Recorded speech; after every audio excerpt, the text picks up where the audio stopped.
വയനാട്ടിലേക്ക് തന്നെയാണ്, വയനാട്ടിലെ പഞ്ചാരക്കൊല്ലിയിലേക്കാണ്. അവിടെ കെണിക്കൂടുകൾ സ്ഥാപിച്ചിട്ടുണ്ട്. വനം വകുപ്പ് ഉദ്യോഗസ്ഥർ ഇന്നലെ രാത്രിയും സംഘങ്ങളായി ചേർന്ന് തെരച്ചിൽ നടത്തിയിരുന്നു.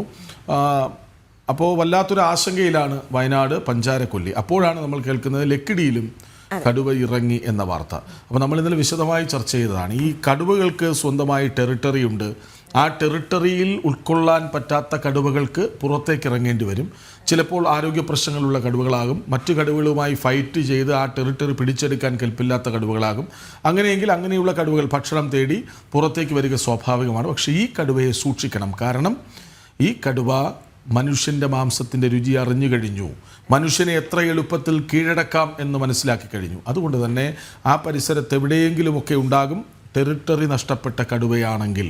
അതാകും ഒരുപക്ഷെ വനം വകുപ്പ് സംഘങ്ങളെ കൂടുതൽ പ്രതീക്ഷ കൊടുക്കുന്നത്. കാരണം എത്രയും പെട്ടെന്ന് പിടിക്കാനാകുമെന്ന് പ്രതീക്ഷ കൊടുക്കുന്നത്. ഏതായാലും വലിയൊരു സംഘം കുങ്കിയാനകൾ അടക്കം ഒരുപക്ഷെ അവിടേക്ക് മറ്റ് സംവിധാനങ്ങളിലേക്കൊക്കെ വരുന്നുണ്ട്. ഏതായാലും നരഭോജി കടുവയെ കണ്ടെത്താനുള്ള ശ്രമം തുടരുകയാണ്. സ്ഥലത്ത് വനംവകുപ്പ് കൂടുവച്ചിട്ടുണ്ട്. കൂടുതൽ RRT സംഘം സ്ഥലത്തെത്തും.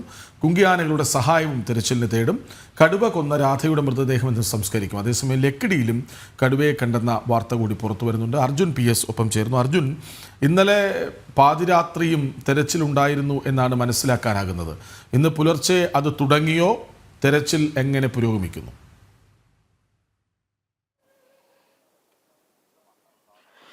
Good morning. കഴിഞ്ഞ ദിവസവും വലിയ രീതിയിലുള്ള ഒരു തെരച്ചിലാണ് ആ പ്രദേശത്തുണ്ടായിരുന്നത്. എന്നാൽ രാത്രിയിൽ നമുക്ക് തെരച്ചിൽ എന്ന രീതിയിൽ ഇതിനെ കാണാൻ കഴിയില്ല. കാരണം ഇവിടെ പെട്രോളിംഗ് നടത്തിയിരുന്നു. ഇവിടെയുള്ള ജനങ്ങൾക്ക് സംരക്ഷണം നൽകുക എന്നുള്ളതായിരുന്നു പ്രധാനമായും ആ വനം വകുപ്പിന്റെ മുൻപിലുള്ള ആദ്യ മാർഗം എന്ന് പറയുന്നത്. അതുകൊണ്ട് തന്നെ രാത്രിയിലെ തെരച്ചിൽ കുറച്ച് ദുഷ്കരമാണ്. അത്തരത്തിൽ 100ഓളം വരുന്ന RRT ടീം അംഗങ്ങൾ ഈ പ്രദേശത്താകെ കഴിഞ്ഞ ദിവസം തമ്പടിക്കുകയും ഈ പ്രദേശത്ത് തമ്പടിച്ചുകൊണ്ട് ആ സുരക്ഷയെടുക്കുന്ന ഒരു സാഹചര്യവും ഉണ്ടായിരുന്നു. നമ്മളിപ്പോൾ ആ കാണുന്ന ഈ ദൃശ്യങ്ങളിൽ കാണുന്ന ഈ സ്ഥലത്തിന്റെ തൊട്ട് മുകളിൽ ആയിട്ടാണ് ഈ സ്ത്രീയെ കടുവ പിടികൂടുന്നത്. അവിടെ നിന്നാണ് വലിയ രീതിയിലുള്ള ഒരു കരച്ചിൽ ഈ പ്രദേശത്തുള്ള ആൾക്കാർ കേൾക്കുന്നതും. അതിനുശേഷമാണ് പിന്നീട് ഒരു ചെറിയ സൗണ്ട് എല്ലാവരും കേട്ടു എന്ന് പറയുന്നു. തുടർന്ന് തണ്ടർ ബോൾട്ടിന്റെ പരിശോധനയിലാണ് ഇത്തരത്തിൽ സ്ത്രീയെ മരിച്ച നിലയിൽ കണ്ടെത്തുന്നത്. ഈ ഒരു പ്രദേശം നമുക്ക് കാണുമ്പോൾ തന്നെ മനസ്സിലാവാൻ സാധിക്കും. ഈ ഒരു തേയിലത്തോട്ടമാണ്, തൊട്ടിപ്പുറത്ത് കാപ്പിത്തോട്ടമാണ്. അതുകൊണ്ട് തന്നെ ഇടതൂർന്ന് കിടക്കുന്ന സ്ഥലമായതുകൊണ്ട് തന്നെ കടുവയെ കണ്ടെത്തുക എന്ന് പറയുന്നത് അത്ര എളുപ്പമല്ല. ആ ഒരു സാഹചര്യങ്ങൾ കൊണ്ട് തന്നെ വലിയ രീതിയിലുള്ള ഒരു പരിശോധന ആവശ്യമായി വരുന്നു. ഇപ്പം നമുക്ക് കാണുവാം വനം വകുപ്പ് ഇവിടെ കൂടൊക്കെ കൊണ്ടുവന്നിട്ടുണ്ട്. വലിയ രീതിയിൽ ഉള്ള തെരച്ചിൽ രാവിലെ തന്നെ ഇപ്പോൾ തന്നെ ആരംഭിക്കാനുള്ള ഒരു സാധ്യതയുണ്ട്.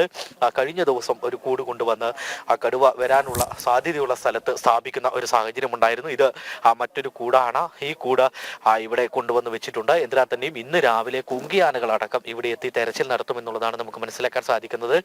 മാത്രമല്ല ഡോക്ടർ അരുൺ സക്രിയുടെ നേതൃത്വത്തിലുള്ള സംഘവും രാവിലെ എത്തിച്ചേരും. അങ്ങനെയെങ്കിൽ വലിയ പ്രതീക്ഷയിലാണ് ഈ പ്രദേശവാസികളുള്ളത്. വനംവകുപ്പും വലിയ പ്രതീക്ഷയിലാണുള്ളത്. കടുവ ഇവിടെ അടുത്ത് തന്നെ ഉണ്ടാകാം എന്നുള്ള ഒരു പ്രതീക്ഷയിൽ തന്നെയാണ് ആ വനംവകുപ്പുള്ളത്. കഴിഞ്ഞ ദിവസം ഈ സ്ഥലത്ത് തെർമൽ ഡ്രോൺ ഉപയോഗിച്ചുകൊണ്ടുള്ള പരിശോധനയൊക്കെ നടത്തുന്ന ഒരു സാഹചര്യം ഉണ്ടായിരുന്നു. അത്തരത്തിൽ വലിയ രീതിയിലുള്ള ഒരു പരിശോധന കഴിഞ്ഞ ദിവസം നടക്കുന്നുണ്ട്. RRT സംഘം 100 പേരടങ്ങുന്ന RRT സംഘം ഈ പ്രദേശത്ത് മുഴുവനായി നിന്നുകൊണ്ട് തന്നെ പരിശോധന നടത്തുന്നു. അത്തരത്തിൽ വലിയ രീതിയിലുള്ള ഒരു പരിശോധന അല്ലെങ്കിൽ അത്തരത്തിലുള്ള സെർച്ച് ഈ പ്രദേശത്ത് നടക്കുന്നതായിട്ട് നമുക്ക് മനസ്സിലാക്കാൻ സാധിക്കുന്നത്. അതിനിടയ്ക്കാണ് കഴിഞ്ഞ ദിവസം നമ്മൾ സൂചിപ്പിച്ച പോലെ തന്നെ ലക്കിടിയിൽ മറ്റൊരു കടുവ കൂടി ഇറങ്ങുന്ന ഒരു സാഹചര്യം ഉണ്ടായിരുന്നത്. ഈ ലക്കിടിയിൽ വനപാലകരെയൊക്കെ തടയുന്ന ഒരു സാഹചര്യം ഉണ്ടായിരുന്നു. കഴിഞ്ഞ ദിവസവും അതുപോലെ തന്നെ വലിയ രീതിയിലുള്ള ഒരു അക്രമ സ്വഭാവം ജനങ്ങളുടെ ഭാഗത്തു നിന്നുണ്ടായിരുന്നു. സ്വാഭാവികമാണ്, അവർക്ക് പ്രതിഷേധമുണ്ടാകും, അവർക്ക് രോഷമുണ്ടാകും. ഇത് ആദ്യ തവണയല്ല, നിരവധി തവണയായി ഇത്തരത്തിലുള്ള ആക്രമണങ്ങൾ തുടർന്നു വരികയാണ്.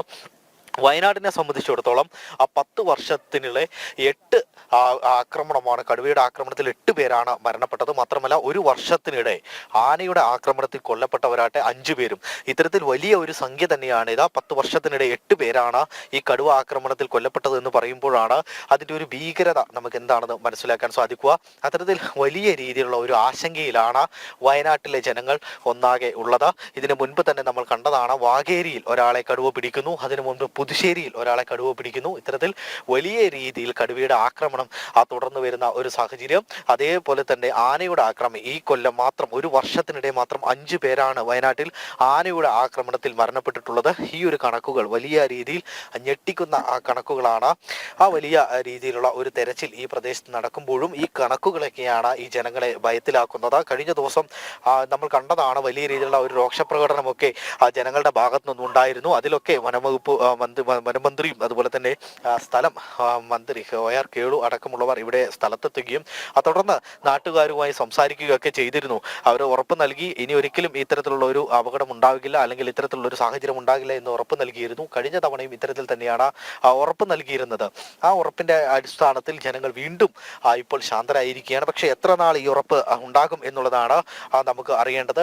ഈ ഒരു സമയത്ത് നമ്മൾ ശ്രദ്ധിക്കേണ്ട ഒരു കാര്യം, ഈ ഒരു വാർത്ത നമ്മൾ പറയുന്നതിനിടയ്ക്കാണ് ഇത്തരത്തിൽ കഴിഞ്ഞ ദിവസം ലക്കിടിയിലും കടുവ ഇറങ്ങിയത്. സ്വാഭാവികമായിട്ടും ശാശ്വതമായിട്ടുള്ള ഒരു പരിഹാരമാണ് ആവശ്യം.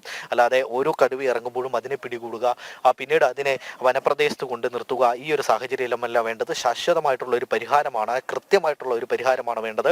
നേരത്തെ തന്നെ വയനാട്ടുകാർ ഉന്നയിക്കുന്ന ചില ആവശ്യങ്ങളാണ് ആന അടക്കമുള്ള വന്യജീവികൾ പുറത്തേക്ക് ഇറങ്ങാതിരിക്കാൻ റെയിൽ ഫെൻസിംഗ് അടക്കമുള്ള ശാസ്ത്രീയമായ രീതിയിലുള്ള ഫെൻസിംഗ് രീതികളടക്കം ഇവിടെ അവലംബിക്കേണ്ടത് അത്യാവശ്യമാണ്. ആ രീതിയിലുള്ള ഫെൻസിംഗ് രീതികൾ വേണം. മാത്രമല്ല കടുവയെ അടക്കമുള്ള വന്യമൃഗങ്ങൾ പുറത്തേക്ക് ഇറങ്ങാതിരിക്കാനുള്ള ശാസ്ത്രീയമായ രീതിയിൽ എന്തൊക്കെ അവലംബിക്കാൻ കഴിയുമോ ആ രീതിയിലുള്ള സജ്ജീകരണങ്ങളൊക്കെ ഒരുക്കണമെന്ന് നേരത്തെ തന്നെ വയനാട്ടുകാരുടെ ആവശ്യമാണ്. ഈ കഴിഞ്ഞ ഒരു 2 ആഴ്ച മുമ്പാണ് പുൽപ്പള്ളി അമരക്കുനിയിൽ ഇറങ്ങിയ ഒരു കടുവയെ വനംവകുപ്പ് പിടികൂടുന്നത്. അതും 9 ദിവസത്തിന് ശേഷം 10 ദിവസത്തോളം എടുത്തു ആ ഒരു പ്രദേശത്ത് അത്തരത്തിൽ കടുവ നിലനിൽക്കുന്ന ഒരു സാഹചര്യം ഉണ്ടായിരുന്നു. അതിനുശേഷമാണ് പിന്നീട് ഈ കടുവയെ പിടികൂടാൻ സാധിച്ചത്. എന്തിനാൽ തന്നെയും ഇന്ന് ഇവിടെ ഇറങ്ങിയ കടുവയും ഈ മാനന്തവാടി തൊട്ടപ്പുറത്താണ് ടൗൺ എന്ന് പറയുന്നത്, 8 കിലോമീറ്റർ ദൂരമാണ് കടുവയ്ക്ക്. അതൊരു ദൂരം അല്ല എന്നുള്ളത് നമുക്ക് മനസ്സിലാക്കേണ്ടിയിരിക്കുന്നു. അത്തരത്തിൽ വലിയ രീതിയിലുള്ള ഒരു ആക്രമണം, ഒരു ഭയന്ന് തന്നെയാണ് ഈ പ്രദേശത്തുള്ളവർ ജീവിക്കുന്നത്. പക്ഷേ നമുക്ക് പറയാനുള്ളത് വലിയ രീതിയിലുള്ള ഒരു ആശങ്കയിലേക്ക് പോകരുത്, ഒരു ജാഗ്രതയാണ് വേണ്ടത്. കൃത്യമായ ഒരു ജാഗ്രത പാലിക്കുക, വനത്തിലൂടെയൊക്കെ പോകുമ്പോൾ അതിനുള്ള ജാഗ്രത പാലിക്കുക എന്നുള്ളതാണ് നമുക്കും പറയാനുള്ളത്. എന്തിനാൽ തന്നെയും വലിയ രീതിയിലുള്ള ഒരു ആശങ്ക ഈ പ്രദേശത്തെ സംബന്ധിച്ചിടത്തോളം ഉണ്ട്. നമുക്ക് ഈ പ്രദേശങ്ങൾ ഒന്നുകൂടെ കാണാം. ഇത്തരത്തിൽ കാപ്പിത്തോട്ടമാണ്. അതിൻ്റെ ഈ കാപ്പിത്തോട്ടത്തിൻ്റെ ഇടയ്ക്ക് ഓരോ വീടുകളുണ്ട്. ഈ വീടുകളുണ്ട്. ഈ കാപ്പിത്തോട്ടത്തിലാണ് ആളുകൾ ഇത്തരത്തിൽ കാപ്പി പറിക്കുവാൻ അല്ലെങ്കിൽ കാപ്പിക്കുരു പറിക്കുവാൻ ഈ പ്രദേശത്തേക്ക് എത്തുന്ന നിരവധി പേരുണ്ട്. പുറമേ നിന്നും പണിക്കാരായി വരുന്ന ആളുകളുണ്ട് ഈ പ്രദേശത്ത് വരുന്നവർ. ആ ഒരു സാഹചര്യത്തിൽ ഈ ഒരു പ്രദേശത്തിൻ്റെ തൊട്ടപ്പുറത്ത് എന്ന് പറയുന്നത് കാടാണ്. ആ കാട്ടിൽ നിന്നാകാം ഈ കടുവ ഇങ്ങോട്ട് വന്നിട്ടുള്ളത്.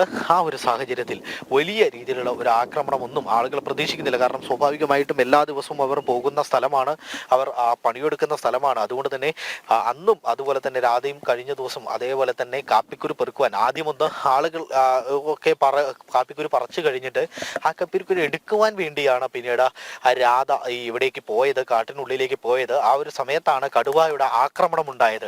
സ്വാഭാവികമായും വനംവകുപ്പ് പറയുന്നത് മറ്റൊരു ജീവിയാണെന്ന് കരുതിയായിരിക്കാം. സ്വാഭാവികമായും മനുഷ്യനെ ഈ കടുവ ആക്രമിക്കുന്ന ഒരു സ്വഭാവമില്ല. അതുകൊണ്ട് തന്നെ കടുവയുടെ ഏതെങ്കിലും ഇരയാണെന്ന് കരുതി പിടിച്ചതാകാം എന്നുള്ളതാണ് നാട്ടുകാർ പറയുന്നത്. എന്തിനാ തന്നെയും വലിയ രീതിയിലുള്ള ഒരു നഷ്ടം. പക്ഷേ ഈ കടുവ കഴുത്തിന് പിടിച്ച് 100 മീറ്ററോളം അപ്പുറത്തേക്ക് കൊണ്ടുപോയെന്നും മാംസം ഭക്ഷിച്ചുവല്ലോ. സ്വാഭാവികമായും അത് അപകടകാരിയായ കടുവയാണ്, നരഭോജി കടുവയാണ്. സാധാരണ കടുവകൾ അങ്ങനെ മനുഷ്യൻ്റെ മാംസമൊന്നും കഴിക്കാറില്ലല്ലോ. പക്ഷേ ഇത് നരഭോജി കടുവയാണ്, കൊലകൊല്ലി കടുവയാണ്.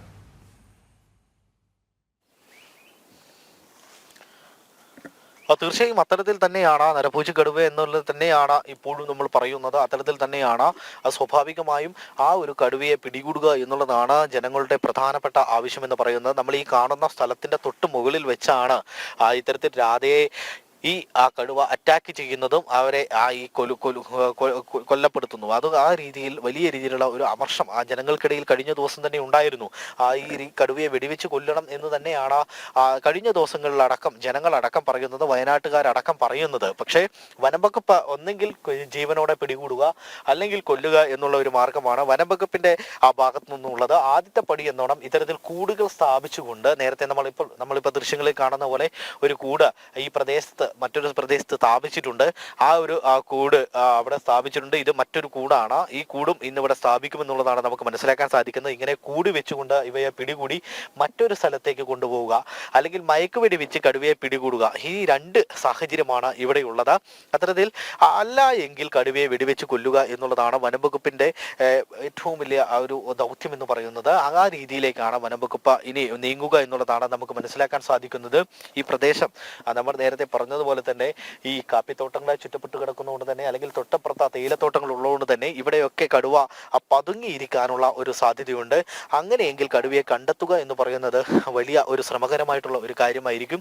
ഈ തെർമൽ ഡ്രോൺ പരിശോധന ഇന്ന് രാവിലെ തന്നെ ഈ പരിശോധന കഴിഞ്ഞ ദിവസം രാത്രിയിൽ ഈ തെർമൽ ഡ്രോൺ ഉപയോഗിച്ചുകൊണ്ടുള്ള പരിശോധനകൾ നടത്തിയിരുന്നു. അതിന്റെ റിസൾട്ട് വരാനുണ്ട്. മാത്രമല്ല ക്യാമറയിൽ ആ കടുവയുടെ ചിത്രം പതിഞ്ഞിട്ടുണ്ടോ എന്നുള്ളതടക്കം നമ്മൾക്ക് നോക്കേണ്ടതുണ്ട്. അല്പസമയത്തിനകം തന്നെ നമുക്ക് ആ വിവരങ്ങൾ പുറത്തുവിടാൻ സാധിക്കും. ഇതിൽ തന്നെയും രാധയുടെ മൃതദേഹം അല്പസമയത്തിനകം ഏകദേശം ഒരു 8:30 കൂടി തന്നെ വീട്ടുവളപ്പിൽ എത്തിച്ചേരുമെന്നാണ് നമുക്ക് മനസ്സിലാക്കാൻ സാധിക്കുന്നത്. അതിനുശേഷം ബാക്കിയുള്ളവർക്ക് ഈ ഭൗതികദേഹം ഒന്ന് കാണുവാനുള്ള ഒരു സൗകര്യമൊരുക്കും. അതിനുശേഷമായിരിക്കും ഏകദേശം 11:30 കൂടിയൊക്കെ ഈ രാധയുടെ മൃതദേഹം അടക്കുവാനുള്ള ഒരു സാധ്യതയുണ്ട് എന്നുള്ളതും നമുക്ക് മനസ്സിലാക്കാൻ സാധിക്കുന്നു. വനംവകുപ്പ് കഴിഞ്ഞ ദിവസം ഇതിൽ തന്നെയും ഈ സ്ഥലത്ത് റോന്തു ചുറ്റുന്ന ഒരു സാഹചര്യം ഉണ്ടായിരുന്നു. രാത്രി മുഴുവൻ റോന്തു ചുറ്റുന്ന സാഹചര്യം ഉണ്ടായിരുന്നു.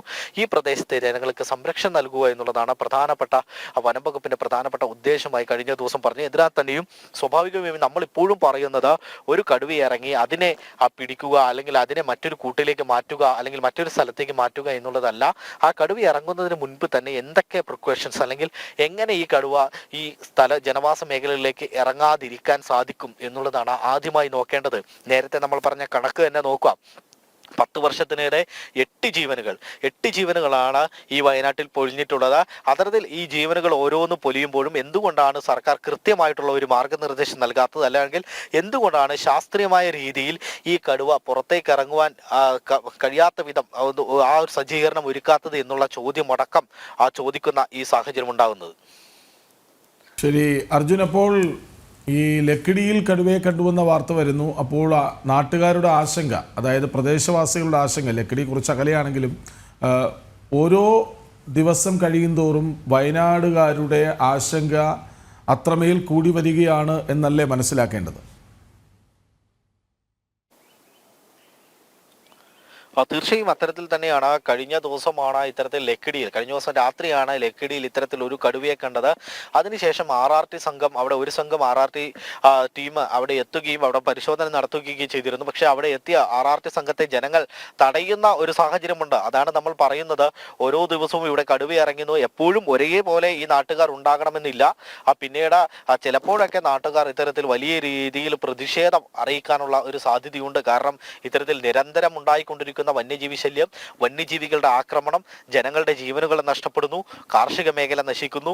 അത്തരത്തിൽ കാർഷിക മേഖലയിലൊക്കെ ഈ വന്യമൃഗങ്ങൾ ഇറങ്ങുന്നു, ആന ഇറങ്ങുന്നു, പുലി ഇറങ്ങുന്നു. അത്തരത്തിൽ ഈ ഒരു വന്യമൃഗങ്ങൾ തന്നെ നിരന്തരം ഈ വയനാട്ടിലേക്ക് ഇറങ്ങിക്കൊണ്ടിരിക്കുകയാണ്. അതുകൊണ്ട് തന്നെ വലിയ ഭീതിയിലാണ് വയനാട്ടിലുള്ള ജനങ്ങളുള്ളത്. നമുക്കറിയാം 4 വശം ചുറ്റപ്പെട്ട് കിടക്കുന്ന, കാടാൽ ചുറ്റപ്പെട്ട് കിടക്കുന്ന പ്രദേശമാണ്. അതുകൊണ്ട് തന്നെ കൃത്യമായ സംരക്ഷണം ഒരുക്കേണ്ടതുണ്ട്. വനഗ്രാമങ്ങൾ ഇവിടെ നിരവധിയുണ്ട്. അത് വനത്തോട് ചുറ്റപ്പെട്ട് കിടക്കുന്ന, അല്ലെങ്കിൽ വനത്തോട് അതിർത്തി പങ്കിടുന്ന നിരവധി ഗ്രാമങ്ങളാണ് ഈ വയനാട്ടിലുള്ളത്. അതുകൊണ്ട് തന്നെ ഈ പ്രദേശത്തൊക്കെ കൃത്യമായിട്ടുള്ള ഒരു സംരക്ഷണം ഒരുക്കേണ്ടതുണ്ട്. റെയിൽ ഫെൻസിംഗ് രീതി എത്രയും പെട്ടെന്ന് കൊണ്ടുവരേണ്ടതുണ്ട്. ശാസ്ത്രീയമായ ഫെൻസിംഗ് രീതികൾ അവലംബിക്കേണ്ടതുണ്ട്. കടുവ പുറത്തേക്ക് ഇറങ്ങുവാതിരിക്കാനുള്ള ഒരു സാഹചര്യം ഒരുക്കേണ്ടതുണ്ട്. മാത്രമല്ല ഈ കടുവയുടെ സെൻസസ് എത്രയും പെട്ടെന്ന് കടുവയുടെ എണ്ണം സെൻസസ് എടുക്കണമെന്നുള്ള ഒരു ആവശ്യം പ്രകൃതി സംരക്ഷണ സമിതിയുടെ ആൾക്കാരും അത്തരത്തിലുള്ള സംരക്ഷണ സമിതി, അതായത് ഈ ഒരു സംരക്ഷണ സമിതിയുള്ള ആളുകളൊക്കെ ചോദിക്കുന്ന ഒരു സാഹചര്യം ഉണ്ടായിരുന്നു. കൃത്യമായിട്ടുള്ള ഒരു കണക്ക്, കടുവയുടെ കൃത്യമായിട്ടുള്ള ഒരു കണക്ക് എത്രയും പെട്ടെന്ന് പുറത്തു വിടണമെന്ന് പരിസ്ഥിതിവാദികളൊക്കെ പറയുന്ന ഒരു സാഹചര്യം ഉണ്ടായിരുന്നു. നമുക്ക് ലഭിക്കുന്ന ഒരു വിവരം അനുസരിച്ച് ഈ വയനാട്ടിൽ ഉള്ള കടുവകൾ എന്ന് പറയുന്നത് സ്വാഭാവികമായും ഈ വനത്തിൽ ഉൾക്കൊള്ളാൻ കഴിയുന്നതിൽ കൂടുതൽ കടുവകൾ ഈ പ്രദേശങ്ങളിലുണ്ട്, ഈ വയനാട് പ്രദേശങ്ങളിലുണ്ട് എന്നുള്ളതാണ്, അല്ലെങ്കിൽ വയനാടൻ കാടുകളിലുണ്ട് എന്നുള്ളതാണ് നമുക്ക് അറിയാൻ കഴിയുന്നത്. അങ്ങനെയെങ്കിൽ കടുവയ്ക്ക് കൃത്യമായി നേരത്തെ പറഞ്ഞതുപോലെ തന്നെ കൃത്യമായിട്ടുള്ള ഒരു ടെറിട്ടറി ഉണ്ട്. ആ ടെറിട്ടറി കടുവയ്ക്ക് കിലോമീറ്ററുകളോളം നീണ്ടു നിൽക്കുന്ന ടെറിട്ടറിയാണ്. ചിലപ്പോൾ ചില കടുവകൾക്ക് അത്തരത്തിൽ ആ ടെറിട്ടറി തങ്ങൾക്ക് ലഭിക്കാത്തത് കൊണ്ട് തന്നെ പുറത്തേക്ക് ഇറങ്ങുന്ന കടുവകൾ ഉണ്ടാകാം. മറ്റൊരു കാര്യം എന്ന് പറയുന്നത് കടുവയ്ക്ക് പ്രായമാകുമ്പോൾ അല്ലെങ്കിൽ എന്തെങ്കിലും പരിക്ക് പറ്റുമ്പോൾ, ദേഹത്ത് പരിക്ക് പറ്റുമ്പോഴോ അവശ നിലയിലാകുമ്പോഴോ ആണ് പിന്നീട് ഒരു കടുവകൾ പുറത്തേക്ക് ഇറങ്ങുക. അത് പിന്നീട് ഈ നാട്ടിലേക്ക് ഇറങ്ങുകയും ഈ ഗ്രാമപ്രദേശങ്ങളിലേക്കൊക്കെ ഇറങ്ങി ആടുകളെ അല്ലെങ്കിൽ അത്തരത്തിലുള്ള വളർത്തുമൃഗങ്ങളെ പിടിക്കുന്ന ഒരു സാഹചര്യം ഉണ്ടാകും. അത്തരത്തിലാണ് മനുഷ്യജീവനും അപകടത്തിലേക്കാകുന്ന ഒരു സാഹചര്യം ഉണ്ടാകുന്നത്.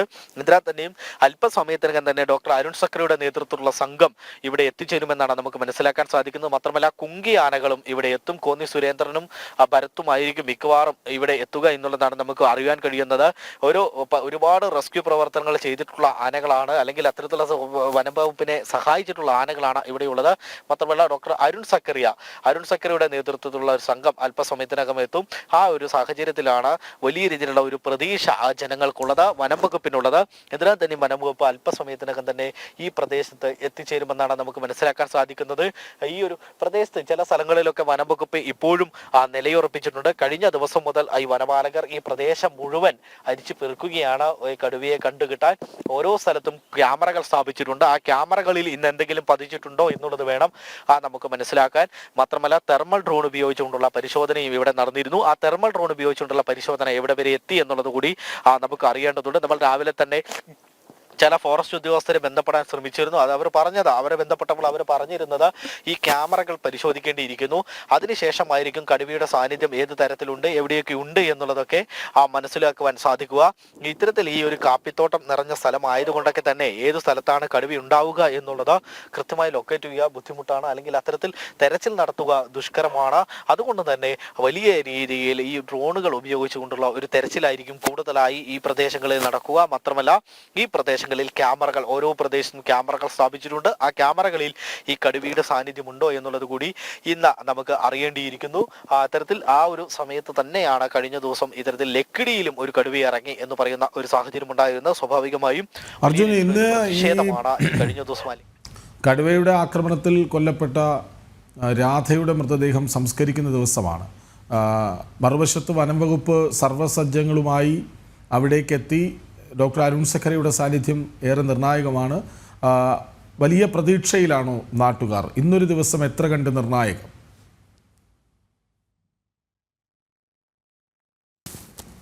തീർച്ചയായും വലിയ പ്രതീക്ഷയിലാണ് നാട്ടുകാരുള്ളത്. രാധയുടെ മൃതദേഹം ഏകദേശം 8:30 ഈ വീട്ടുവളപ്പിൽ എത്തിച്ചേരുമെന്നുള്ളതാണ് നമുക്ക് മനസ്സിലാക്കാൻ സാധിക്കുന്നത്. അതിന് ശേഷം 11:00 ഈ മൃതദേഹം സംസ്കരിക്കാനുള്ള തയ്യാറെടുപ്പിലാണ് ഈ നാട്ടുകാരും അതുപോലെ തന്നെ എല്ലാ ബന്ധുക്കളും തയ്യാറാകുന്നത്. പക്ഷേ കൃത്യമായി തന്നെ തങ്ങൾക്ക് പറഞ്ഞിട്ടുള്ള നഷ്ടപരിഹാരം തങ്ങൾക്ക് കൃത്യമായി ലഭിക്കണം, അല്ല എങ്കിൽ മൃതദേഹം അടക്കില്ല എന്നുള്ള ഒരു ഉദ്ദേശം കൂടി, അല്ലെങ്കിൽ അത്തരത്തിലുള്ള ഒരു സാഹചര്യം കൂടി ഇവിടെ നിലനിൽക്കുന്നുണ്ട്. ബന്ധുക്കൾ പറയുന്നത് അത്തരത്തിലാണ്. കൃത്യമായി തന്നെ തങ്ങൾക്ക് പറഞ്ഞ നഷ്ടപരിഹാരം കിട്ടേണ്ടതുണ്ട്. അത് ഒരിക്കലും തങ്ങൾക്ക് പകരമാകില്ല എന്നറിയാം. എങ്കിൽ കൂടിയും അവരുടെ കുടുംബത്തിന് അതൊരു ആശ്വാസമായും കുടുംബത്തിലുള്ള ഒരു കുട്ടിക്ക് ജോലി നൽകുകയും വേണമെന്നുള്ള ഒരു നിർദ്ദേശം കൂടി ഇവർ വെച്ചിട്ടുണ്ട്, ഈ കുടുംബം വെച്ചിട്ടുണ്ട്. അതുകൊണ്ട് തന്നെ അത്തരത്തിലുള്ള നിർദ്ദേശങ്ങളൊക്കെ പാലിക്കണം എന്നുള്ള ഒരു കാര്യമാണ് ആ കുടുംബം പറഞ്ഞിട്ടുള്ളത്. നമ്മൾ കഴിഞ്ഞ ദിവസങ്ങളിലടക്കം പറഞ്ഞതാണ്, പല സ്ഥലങ്ങളിലും ഇത്തരത്തിൽ കടുവയുടെ ആക്രമണം അല്ലെങ്കിൽ ആനയുടെ ആക്രമണം ഒക്കെ നിരന്തരം ഉണ്ടാകുന്നത് പതിവാണ്. ഈ വയനാടിനെ സംബന്ധിച്ചിടത്തോളം അത്തരത്തിൽ നിരവധി ആക്രമണങ്ങളാണ് ഉണ്ടായിട്ടുള്ളത്. അതിനുശേഷം ഈ ആക്രമണങ്ങളിൽ മരണപ്പെടാതെ ഈ മരണത്തെ കൂടെ മല്ലിട്ട് കൊണ്ട് കിടക്കുന്നവർ ഇപ്പോഴുമുണ്ട്. ഇപ്പോഴും ഇത്തരത്തിൽ അംഗവൈകല്യം സംഭവിച്ചവരുണ്ട്, അത്തരത്തിൽ കിടപ്പിലായവരുണ്ട്. അങ്ങനെ പലതരത്തിൽ ഈ ഇതിന്റെ വശങ്ങൾ അനുഭവിക്കുന്ന നിരവധി പേരാണ് ഈ പ്രദേശങ്ങളിലുള്ളത്, ഈ വയനാട്ടിലുള്ളത്. അതുകൊണ്ട് തന്നെ ഈ പ്രദേശത്ത് അടക്കം ഇവിടെയുള്ള ആളുകൾ അടക്കം പറയുന്നത് കൃത്യമായി തന്നെ തങ്ങൾക്ക് നഷ്ടപരിഹാരം ലഭിക്കേണ്ടതുണ്ട്. പക്ഷേ പലർക്കും ഇപ്പോഴും നഷ്ടപരിഹാരം ലഭിച്ചിട്ടില്ല. നഷ്ടപരിഹാരം ശരിയാണ്. കഴിഞ്ഞ ദിവസം ഈ രാധയുടെ ബന്ധു നമ്മളോട്, അർജുൻ തന്നെ ടെലിഫോൺ കൈമാറി നമ്മളോട് പ്രതികരിച്ചിരുന്നതാണ്. എത്ര ലക്ഷം കിട്ടിയാലും കോടികൾ കിട്ടിയാലും ഞങ്ങളുടെ ബന്ധുവിൻ്റെ രാധയുടെ സാന്നിധ്യത്തിന് പകരമാവില്ലല്ലോ. മാത്രമല്ല ഇന്നലെ ഉണ്ടായ വലിയൊരു ജനരോഷമുണ്ടല്ലോ കൃഷ്ണൻ. നമ്മൾ കണ്ടത് OR കേളുവിനെതിരെ വലിയ പ്രതിഷേധം ഉണ്ടാകുന്നു, കൂക്കിവിളി ഉണ്ടാകുന്നു. മാത്രമല്ല ജനരോഷം അടങ്ങുന്നേ ഇല്ലായിരുന്നു. അതായത് ഏതൊരു പ്രതിഷേധവും തുടങ്ങുന്നത് ചിലപ്പോൾ പല പല പ്രചാരണങ്ങളിലൂടെയാകും. പക്ഷേ ഇതങ്ങനെയല്ല. അവിടുത്തുകാർ ഒറ്റക്കെട്ടായി, നമ്മൾ ആ പാലക്കാട് അപകടം നടന്നപ്പോൾ കണ്ടതാണ്. ആ റോഡിൻ്റെ പ്രശ്നങ്ങൾ എത്രയും പെട്ടെന്ന് പരിഹരിച്ച് തീരുമെന്ന് പറഞ്ഞ് ആരും പറയാതെ എല്ലാവരും ഒരേ ആവശ്യവുമായി ഒരുമിച്ച് കൂടുകയാണ് പെട്ടെന്ന്. അതാണ് നമ്മൾ ഇന്നലെയും കണ്ടത്. വയനാട്ടിൽ ഇത് പതിവാണ്, വലിയ ആശങ്കയാണ്, കടുവകളുടെ എണ്ണം കൂടുന്നുണ്ട്. പക്ഷേ സർക്കാർ എന്ത് നടപടി സ്വീകരിക്കുന്നു എന്ന ചോദ്യമാണ് പ്രസക്തമാകുന്നത്. സർക്കാർ ജനങ്ങളെ കണ്ടേ മതിയാകൂ. വനത്തിനുള്ളിൽ കാട് കടുവകളുടേതാണ്, കാട്ടാനകളുടേതാണ്, അതവിടെ കഴിഞ്ഞോട്ടെ. പക്ഷേ ജനങ്ങൾക്ക് അനുവദിച്ചു കിട്ടിയ ജനങ്ങളുടെ ഇടയിലേക്ക് ഇത്തരം വന്യമൃഗങ്ങളുടെ സാന്നിധ്യം കൂടുന്നത് ഒഴിവാക്കാൻ ജനങ്ങളുടെ ജീവനും സ്വത്തിനും കൂടി സംരക്ഷണം കൊടുക്കേണ്ട ഉത്തരവാദിത്തം സർക്കാരിന് തന്നെയാണ്.